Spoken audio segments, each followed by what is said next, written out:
James Comey testified yesterday about why he was fired, and he made some points that don't look good for Trump.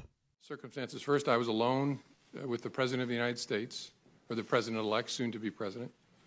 The subject matter, I was talking about matters that touch on the FBI's core responsibility and that relate to the President-elect personally, and then the nature of the person.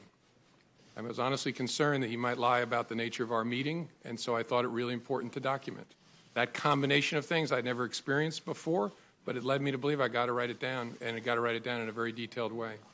My common sense, again, I could be wrong, but my common sense told me what's going on here is that he's looking to get something in exchange for granting my request to stay in the job.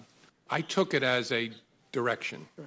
I mean, this is the President of the United States with me alone saying, I hope this. I took it as this is what he wants me to do. Now, I didn't obey that, but that's the way I took it. A really significant fact to me is, so why did he kick everybody out of the Oval Office? Why would you kick the Attorney General, the President, the Chief of Staff out to talk to me if it was about something else? And so that to me, as an investigator, is a very significant fact. It's a fair judgment. It's my judgment that I was fired because of the Russia investigation. I was fired in some way to change, or the endeavor was to change the way the Russia investigation was being conducted. That is a very big deal. Yeah, pound the gavel.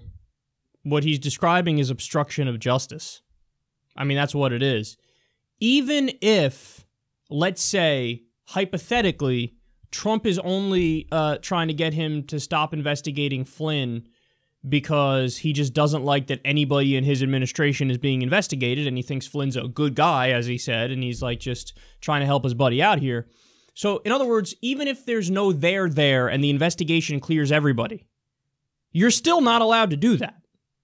You still can't just be like, oh, by the way, like, X-nay on the investigation skay. You can't do that.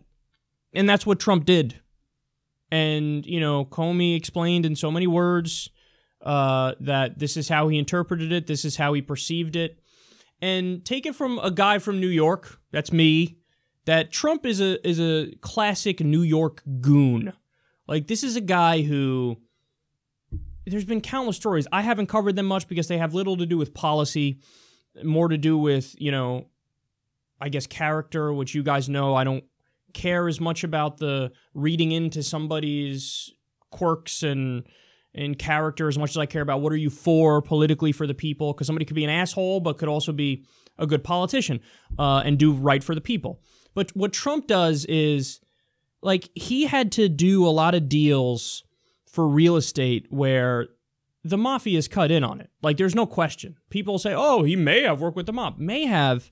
Bitch, you're in real estate in the 1970s and 1980s and 1990s in New York City. And you're saying maybe you cut a deal with the mafia? Maybe.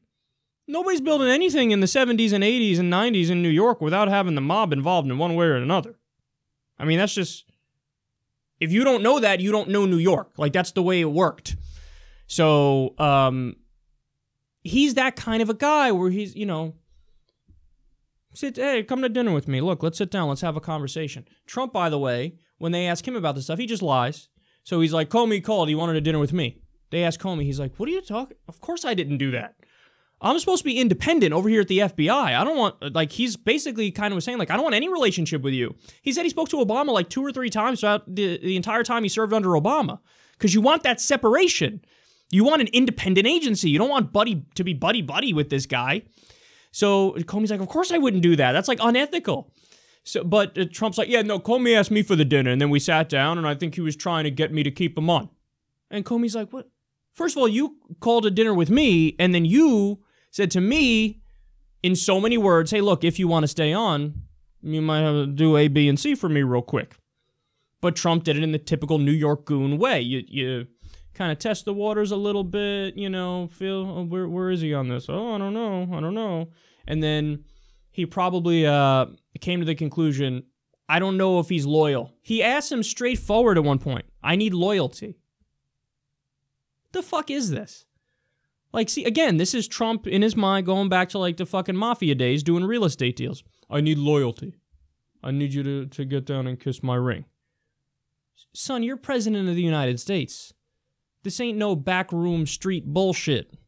Talking about loyalty. What are we, a banana republic? That's how it's supposed to work? The FBI is supposed to be independent. That's how our government works. Not only the FBI independent, but you're supposed to have the co-equal branches of government and checks and balances. Now, I know the FBI is still under the executive branch, but still, they're supposed to be independent within the executive branch. But what he wants is his people to kiss his ring and kiss his ass and fall in line and do what he says. That's what Trump is all about. And here's the thing. You just can't do that. That's not the way it's supposed to. That's obstruction of justice. Even if there was no there with what Flynn did and all that, which, by the way, in the case of Flynn, there's a there. We already know what he did with Turkey. He took, I think it was $500,000 from Turkey, and then lo and behold, he pushes to scrap the policy that would have had the U.S. arm the Kurds to fight ISIS and take back Raqqa, the capital of ISIS. So think about that. That's the best fighting force to go up against ISIS in the region. If we're going to outsource this to anybody, which we should, because I don't want to be boots on the ground in the Middle East. We've already done that forever, and it's a terrible idea. But if we're going to let anybody else do it and we trust them, it's the Kurds. They've been the most reliable fighting force against ISIS.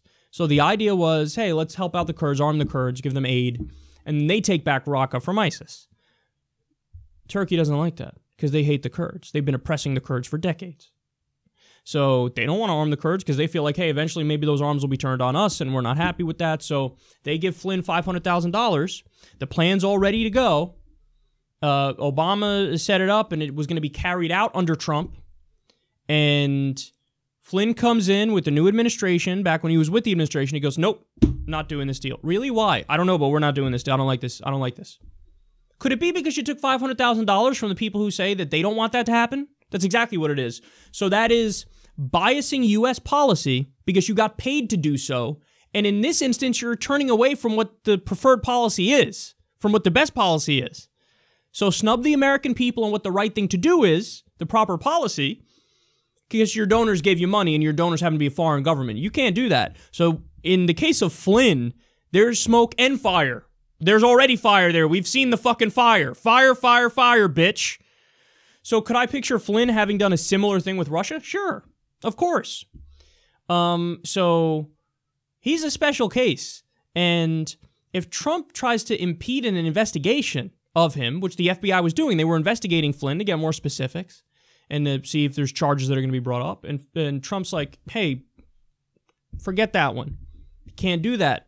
You can't do that. So this is basically proving obstruction of justice, and it's just a matter of where you want to go from here.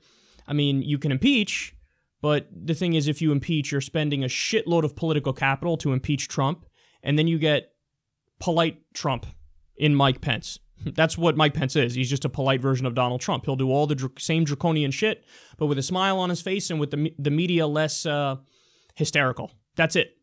So I don't know. I don't know if I would impeach Trump. If they were to do it, I don't think I'd be strongly against it.